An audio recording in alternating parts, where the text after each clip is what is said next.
Срочное решение по переговорам в Стамбуле. О чем договорились делегации и почему историческая встреча пошла не по плану. Детали, факты, подробности. Мощнейшие жесткие санкции против РФ за отказ от мира. Такого удара еще не было. Трамп теряет терпение? Ядерная держава трещит по швам. Часть страны провозгласила независимость. Что происходит? Грядет развал? Готов ли Путин заканчивать войну? Засекреченный документ, из которого все становится ясно. Резкая перестановка в российской армии. Путин решил внезапно поменять одну из ключевых фигур, которая командовала парадом на Красной площади. Что случилось? Массовый побег олигархов из РФ. Что происходит? Сталин вернулся. Россия в огне. Свершилось, белорусы теперь будут меньше плакать, но есть нюанс. Это явно не от счастья, происходит невообразимое. И многое другое. Самые важные и срочные новости, эксклюзивные подробности. Вы смотрите информационный выпуск «Нехта». Оперативно о событиях в России, Украине, Беларуси и мире. Раньше и понятнее других. Все, что нужно знать сегодня. Срочное решение по переговорам в Стамбуле. Все планы сорваны и нарушены, договоренности не соблюдены. Запланированная на четверг встреча делегаций РФ и Украины была внезапно и резко перенесена на п'ятницю. Трамп відправляє велику групу людей. Держсекретар Рубіо. Сторони війни хто? Росія і Україна. Держсекретар Рубіо є. Міністр закордонних справ Туреччини є. Міністр закордонних справ України є. Де відповідна людина з Російської Федерації? Це неповага не до України, до всіх. Передусім, я вважаю, до Туреччины, потому что тут зустріч. Зеленский гарантировал от Украины участие как минимум министра иностранных дел, в то время как Россия продолжает настаивать на третьесортном составе своей делегации. Подробнее об этом мы рассказывали в предыдущем выпуске, но и новостей обязательно посмотрите. Госсекретарь США Марко Рубио дает четко понять, России лучше не затягивать, и главное, прекращение огня, все остальное потом. Уровень команды, отправленной Россией на переговоры с Украиной, не свидетельствует о прогрессе. Путин должен принять непосредственное участие в переговорах о прекращении огня. США надеются, что РФ в пятницу даст согласие на всеобъемлющее прекращение огня в Украине. Но пока Зеленский был в Анкаре, Путин где-то в бункере. Россияне, защищающие честь вождя, в комментариях, поделитесь причинами столь выразительной смелости вашего лидера. Уж очень интересно узнать. Путин испугался ехать, а глава российской делегации испугался отвечать на вопросы журналистов о том, почему Путин не приехал. Ваш президент бойся приехать. Зеленский заявил, что если Россия не продемонстрирует реальной готовности к завершению войны, то Украина попросит США, ЕС и страны глобального юга ввести против РФ санкции. Жесткие санкции. Международные лидеры, кажется, полностью согласны. Конечно, Владимир Путин направил техническую группу для переговоров с украинской стороной сегодня в Турции, потому что, конечно, Россия заинтересована в том, чтобы избежать массивных санкций в отношении нефти и финансового сектора, которые уже готовят США и европейцы в случае, если Россия продолжит отказываться от прекращения огня. Европа становится сильнее, Мерц уже хочет превратить Бундесвер в самую сильную конвенциональную армию в Европе, а шеф НАТО Рютте говорит прямо, альянс должен стать еще более сильным и смертоносным. Министры стран НАТО на встрече в Анталии обсуждали, как увеличить расходы на оборону до 5% ВВП, как и требовал Трамп, а пресс-служба правительства Великобритании сообщила о совместных британо-германских планах по созданию новой ракеты, способной наносить глубокий и высокоточный удар на расстоянии 2000 километров, если проще, способной и достать до Кремля и его бункеров. Главы МИД должны приложить усилия, чтобы НАТО стал более смертоносным. Альянс должен быть сильным, чтобы никто не посмел напасть на него. Теряет терпение и Трамп за внешней взбалмошностью и нелепыми заявлениями. Эксперты считывают его явное и твердое желание. Неясно, действительно ли Трамп будет добиваться мира силой. Ясно, что он теряет терпение по отношению к Путину и считает, что Путин хочет слишком многого. У Путина же все по плану. Он решил внезапно поменять главнокомандующего сухопутными войсками. Бывшего генерала армии РФ Салюкова отправили вслед за Шойгу в Совбез на должность заместителя. Имя нового главкома пока официально неизвестно. 9 мая Салюков командовал парадом на Красной площади в Москве. Вольно! На фоне стамбульских ожиданий последних дней Путин прозрачно намекает, что заканчивать войну в этом году не планирует. Хозяин Кремля продлил действие так называемого плана обороны на 2 года. Документ был рассчитан на период с 21 по 25 год. Теперь его охватывает и 26 и 27 годы. Содержание плана засекречено, равно как и треть всех расходов государственного бюджета России. За первые 3 месяца этого года правительство страны потратило на секретные цели более 3,5 триллионов рублей. В 7 раз больше, чем на здравоохранение, и в 9 раз больше, чем на образование. Все пошло на войну, и эти расходы по-прежнему в планах.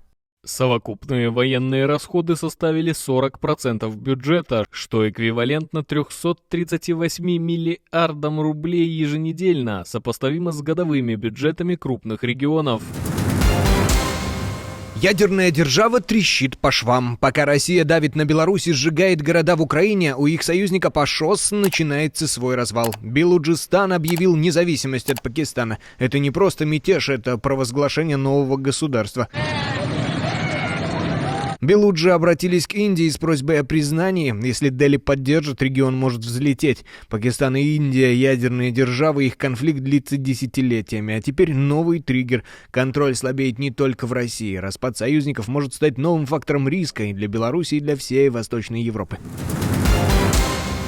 Россия в огне, страна превращается в гигантский гриль. Коллапс, катаклизмы и пылающий апокалипсис. Площадь пожаров в РФ уже сопоставима с Черногорией. Сгорело 12 тысяч квадратных километров. Это больше, чем Ямайка или Катар. Забайкалье горит, Бурятия в ЧС, огонь подбирается к космодрому Восточный. Сезон начался на месяц раньше, в марте, а не в апреле. Виноваты жара, сухая зима и поджигатели травы. Адская жара, и на одной из птицефабрик сразу 166 тысяч кур сгорели заживо в Астраханской области. Вспыхнул ангар на 2000 квадратных метров. Гриль по-русски, выживших 0. Россия снова горит, а власти ищут виноватых среди сухой травы. Но если так и дальше пойдет, сгорят не только леса, но и вся стабильность. Доходы растут, кричат в Кремле, но у кого? Пока пропаганда рапортует о росте благосостояния, почти половина россиян говорит прямо: стало хуже. Под 50% заявили об ухудшении своего материального положения за год. 2/3 не хватает денег даже на базовые нужды. Лишь 13% признались, что доходы хоть немного выросли. Но есть те, кому живется все лучше, и это не врачи, не учителя и не мобилизованные, богатейшие россияне. Олигархи и друзья власти только с начала года заработали плюс 15 миллиардов долларов, сообщает Bloomberg. Пока одним не хватает на еду, другие покупают яхты и открывают новые счета в Дубае. Кстати, массовый побег миллиардеров из России грядет. По всей видимости, ОАЭ могут массово раздать золотые визы бежавшим от санкций миллиардерам и талантам из России. Это уже официальное заявление. Теперь на 10-летний вид на жительство могут претендовать не только инвесторы и высококвалифицированные специалисты, но и представители новых категорий – медработники, создатели цифрового контента, специалисты в сфере видеоигр и киберспорта, а также владельцы крупных яхт. Сталин придет, порядок наведет, а вернее он уже вернулся на станцию метро и в головы тоже. В Москве воссоздали барельеф «Благодарность народа вождю-полководцу» и водрузили его прямо на Таганской. Оригинал убрали еще в 60-х, когда пытались бороться с культом. Теперь культ снова в моде. Новодельный барельеф не точная копия, а идеологическая инсталляция. Материал другой, орнамент не воспроизведен, цвет не тот. Но зачем точность, когда важен посыл? Это не первый звоночек. В 2009-м на Курской снова появились строки про верность Сталину. Теперь благодарность вождю прямо в метро. В стране, где миллионы были убиты, сосланы, замучены, вешают барельефы с благодарностью палачу. Голодомор не вспоминают, репрессии забыты, доносы снова в моде, цветочки тирану уже несут.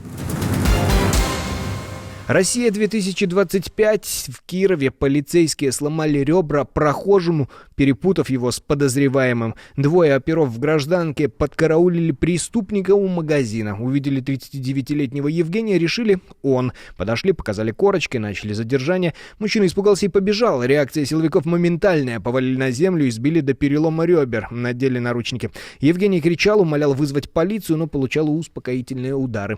Уже после избиения оперативники сверились с ориентировкой командировкой и поняли, человек не тот. Извинились, отпустили. Евгений поехал в больницу, закрытый перелом ребер, через 2 недели уголовное дело на самих оперативников по статье о превышении полномочий. В России можно просто выйти из магазина и оказаться в реанимации, потому что у кого-то в отделе показалось.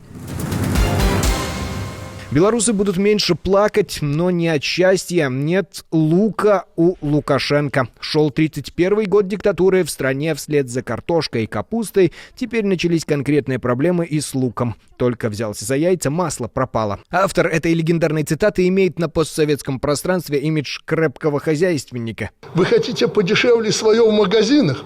И я тоже хочу, чтобы это было. А крестьяне хотят дороже продать, чтобы хоть немножко и зарплата была, удобрения купить, посеять быстрее. А в России в 3 раза дороже.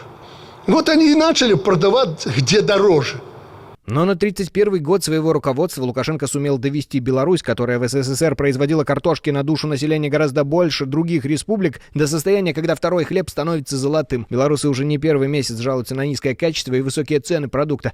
На главном рынке Минска, Комаровки, за молодой картофель просят по 10 белорусских рублей, то есть больше $3. В то время как по соседству в загнивающей европейской Польше в популярной сети супермаркетов молодую картошку уже можно купить в 4 раза дешевле, 3 злотых, и это при в разы более высоких зарплатах поляков. Проблему с бульбой недавно пришлось признать и самому Лукашенко. Виноват, конечно, не он. Белорусы, просыпайтесь!